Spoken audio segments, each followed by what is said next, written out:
Je veux voir Dieu par le Père Marie-Eugène de l'Enfant Jésus, page 735.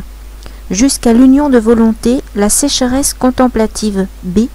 Négliger le bruit du sens et y apporter parfois quelque apaisement par certaines industries. Note 1. Que faire pour apaiser ce bruit?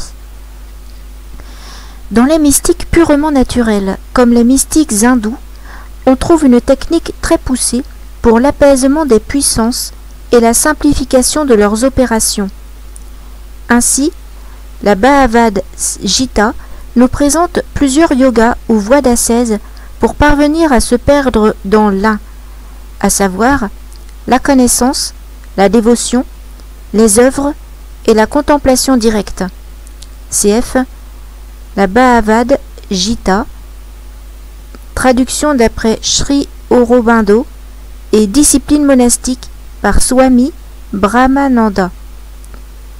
Remarquons que ces techniques n'aboutissent qu'à une sublimation de l'activité des facultés et à une perte dans l'un ou l'universel que l'on proclame Dieu.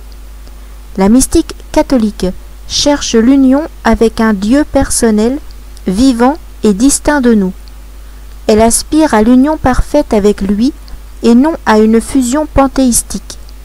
Dans sa marche vers l'un, elle compte sur l'effort de l'homme, mais surtout sur l'action de Dieu. Sa technique assez poussée, ainsi qu'elle apparaît dans le cadre austère des ordres monastiques contemplatifs, n'est pas une technique de force qui veut atteindre un but, mais une technique de souplesse qui veut se plier au mouvement de la grâce et respecter la liberté de Dieu qui doit réaliser en nous le vouloir et le faire. La mystique naturelle peut produire un surhomme parvenu à des états supérieurs. La mystique catholique produit un enfant de Dieu mu par l'Esprit de Dieu. Fin de note. Alors, en compensation, je vous donne le début de l'article B. Négliger le bruit du sens et y apporter parfois quelque apaisement par certaines industries. L'exercice de la foi ou même l'aspiration amoureuse, bien qu'ouvrant toujours l'âme à la lumière de Dieu, n'étendent pas en effet toujours le règne de la paix jusque dans les facultés inférieures. Ces puissances au contraire s'agitent, exigeantes et bruyantes, gênant ainsi le mouvement de libération vers l'esprit. Que faire pour apaiser ce bruit? Et c'est là que nous avions cette note 1. Je continue le texte. Le devoir de l'âme est de négliger ce bruit et d'y échapper en se portant par un mouvement plus vigoureux vers l'esprit. Le cerf poursuivi par les chiens, dit Toller, accélère sa marche vers la source d'eau vive. Sermon de Toller, page 258.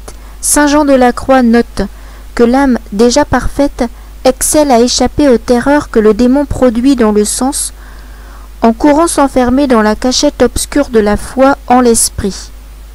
Nuit.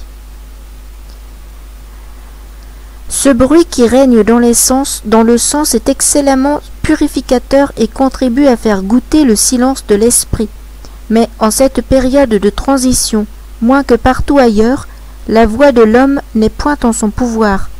En effet, soit inexpérience des débuts qui gaspillent les forces en efforts violents, soit disposition particulière du tempérament qui ne peut soutenir la passivité, soit même préoccupation obsédante du moment qui ont envahi le champ des facultés, il est souvent difficile, voire parfois même impossible, de s'élever un instant au-dessus de cette agitation, ou du moins de la dominer suffisamment pour que ne soit pas troublée la paix de la région supérieure.